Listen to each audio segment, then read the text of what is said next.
A common problem in application design for both desktop and mobile is visual complexity. The screen is only so big, and often applications have more features than can comfortably fit on it. How can we prevent users from feeling overwhelmed, and how can we help them find their way in our interfaces? When a user interface is too crowded and contains a lot of visual elements, whether they're buttons, icons, text boxes, or labels, users, and especially those who are new to an application, often have to look at every single element to decide which is the one they need. But this process of visually inspecting everything is time-consuming and inefficient. I'm going to give you 3 strategies for guiding people in your UIs. All of them are about reducing the number of options that users have to consider as they're searching for a control in an application UI. The first strategy is about putting things in predictable places. In my kitchen, the trash is under the sink. And whenever I'm visiting a friend or vacationing at an Airbnb, that's the first place where I look when I need to throw something away. If the trash is not there, I will need to spend time pulling various cabinet doors or just looking around in order to locate it.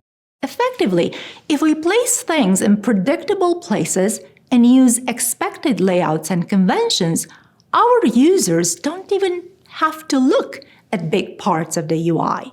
They can skip to the appropriate section. People have certain expectations about where navigation, search, and other typical controls should be placed in the interface, and these are formed by the extensive time spent interacting with other sites and systems. The second strategy for mitigating visual complexity is through a clear visual hierarchy. Creating strong groups that clearly signal their purpose and importance in the interface. If you've ever looked for something in a junk drawer, you probably know how difficult it is to find it when there's no visual hierarchy whatsoever. You have to pretty much look at everything. But if your drawer is nicely divided into small partitions holding similar items, you can quickly locate the group you need and only search there. Same holds true with the application UI.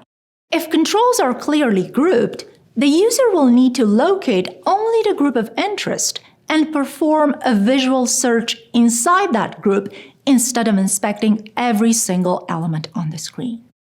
A good visual hierarchy means that related elements should be placed close to each other and separated from other unrelated groups through borders and white space. And things that are truly important in the interface should attract the eye through color or scale. Last, but not least, the third strategy is progressive disclosure. That refers to simply hiding some UI elements if they are infrequently used or not relevant to the current user task. I have a small kitchen with little counter space, so I'm a big fan of progressive disclosure. Except for my toaster and espresso machine, which I use multiple times a day, all my appliances and my pots are hidden inside cabinets. Same in application UI. If you have little screen space, make visible only those controls that are used often and by most people. The rest can be hidden under accordions, menus, ribbons, and tabs, which all use progressive disclosure to hide some of the complexity of the UI and allow users to focus on fewer options. In sum, a UI with too many commands can be overwhelming. You can save users some time and effort by following standards and conventions and putting UI elements where users expect them, by creating a visual hierarchy that clearly indicates the different types of controls available, and by using progressive disclosure, hiding those UI elements that are not frequently used or immediately relevant to the user's task.